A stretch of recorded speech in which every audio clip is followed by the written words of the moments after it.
Vikki, welcome. It was a great panel session, I thought, but I realised that you only had 10 minutes, like the other panellists, and I'm sure there's so much more you would like to say.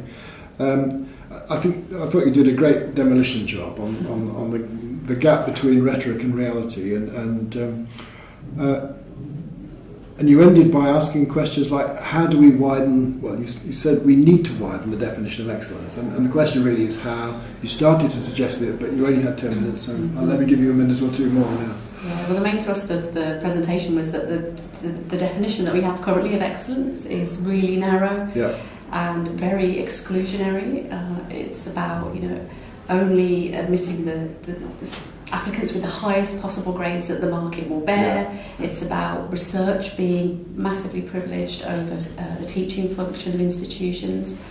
And both of those things are antithetical to widening access to equity and social justice in higher education. So what I was trying to argue is that we need to begin to think about, different ways of thinking about what an excellent university does and is. And I feel very strongly that universities are educational institutions. One important marker of excellence should be that an institution is able to support students to learn, not just take those who are ready to hit the ground running and who will do fine regardless of any input of the university, but are actually able to demonstrate that they can support learning and actually educate people. Yeah. I mean, 50 years ago, Tyrrell Burgess was talking about universities that make silk purses out of silk purses, and so it's about going beyond that, isn't it? You were in some ways you were so damning. That's a fair word to use, I think, about the elite. I mean, that first slide when you showed the web page of the Russell Group. I mean, it's just horrific, really, isn't it? Well, they damn themselves, don't they? Really, I don't have to do much other than show it on screen. The one that used to always, it was when they published Jewels in the Crown. That finished me off. But anyway, let's perhaps not go there. But the question really is that group reformable? Can you change them, or is it better? Is it more effective in practice to create a different kind of elite, or to argue more for a world-class system than world-class institutions in Ellen Hazelcorn's language? I mean, I can't see it being at all feasible to develop a challenger version of what higher education means and what counts as a world-class institution. I think the change has to come from within the sector as it is.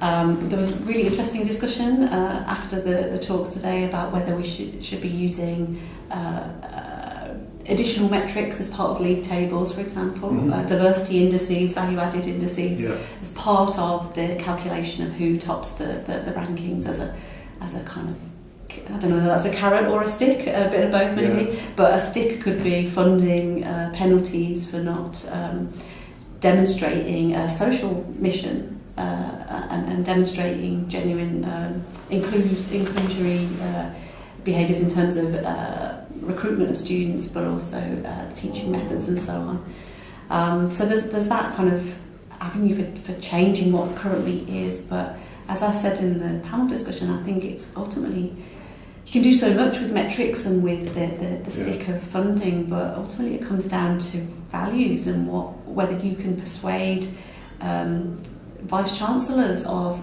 elite universities to think about eliteness differently in a more inclusive way.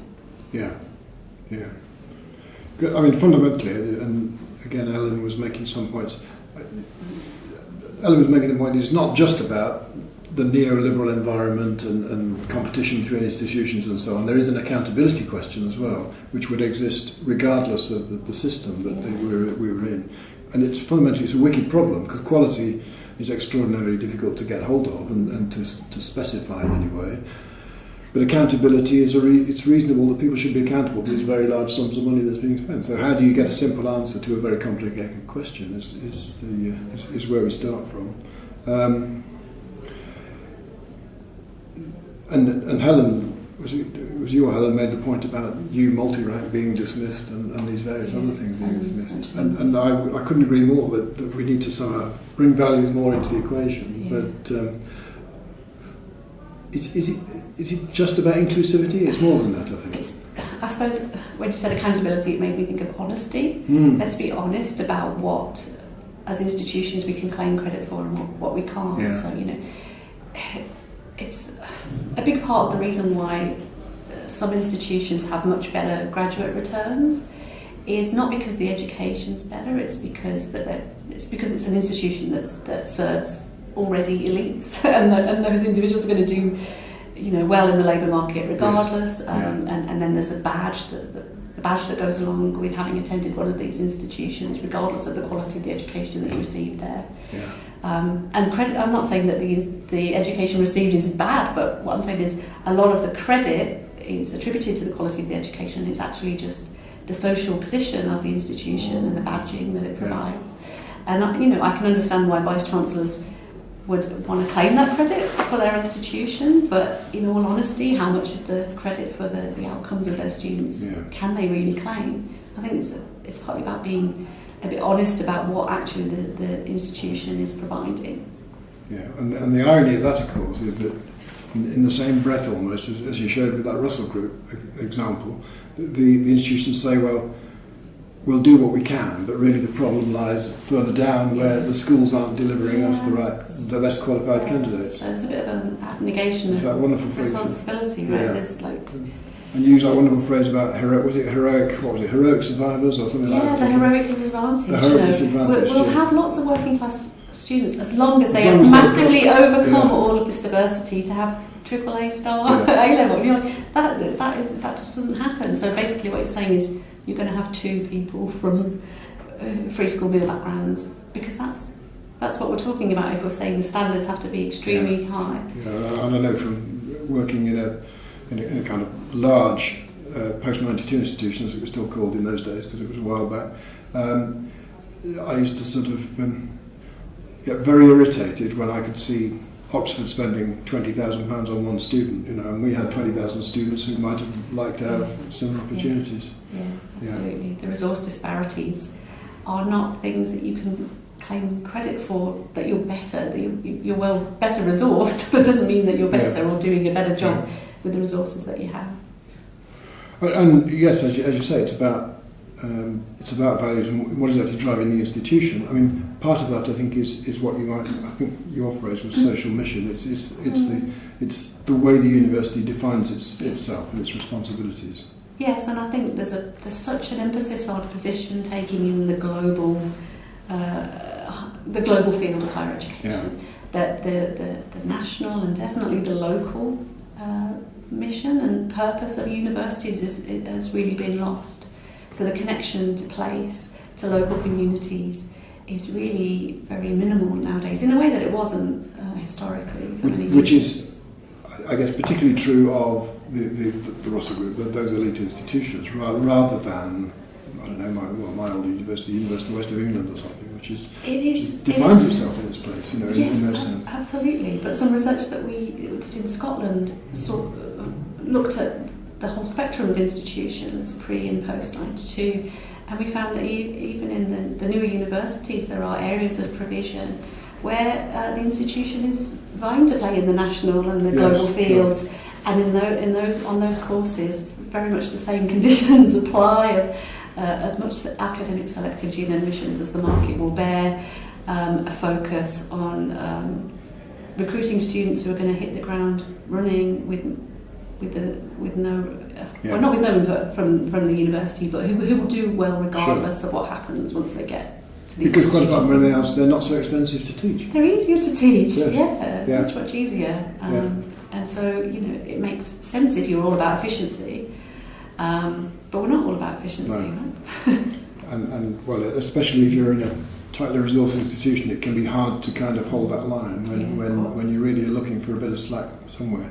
And of course, there are lots of other pressures that reinforce the things that people at institutions experience already. So I know when Bristol University introduced contextual offers, for example, based on a lot of sound research that demonstrated that the advantages, even in narrowly defined elite terms, of doing what they were doing, they were absolutely hammered in the media for doing it.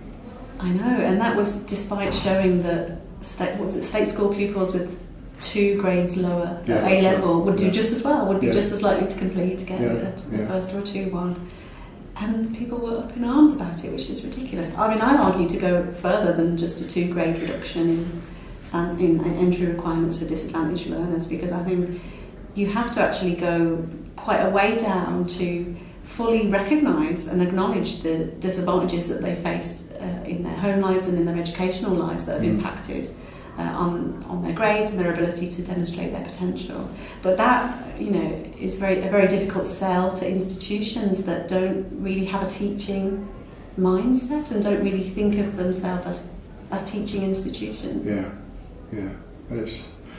It's always interesting because you use the sort of the Russell Group description of teaching, which is always education, and that's, to me, that's a kind of instant denoter, signifier of a research-intensive institution. Yeah, and it's always prefaced with research-led. Research-led education, as though the fact that there's a research-led component guarantees the quality, or is almost in place of, it's like a synonym for quality. But of course, just because something's research-led as a form of education doesn't guarantee the quality of it at all. And I think there are some universities, I'm thinking of one in particular, whose mission used to be, probably still is, we deliver excellent teaching in an atmosphere of world-class research. That's what they said they do. Now, that's fine, except that there is a lot of excellent teaching which takes place in an atmosphere of no research at all if you're in an FE college, probably, or only by happenstance would there be research there.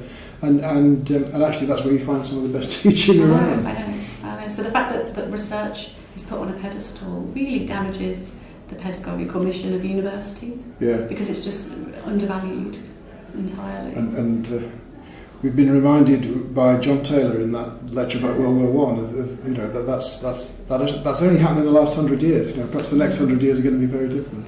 Oh well, let's hope so. Who knows? Good note to end on. Thank you. Good.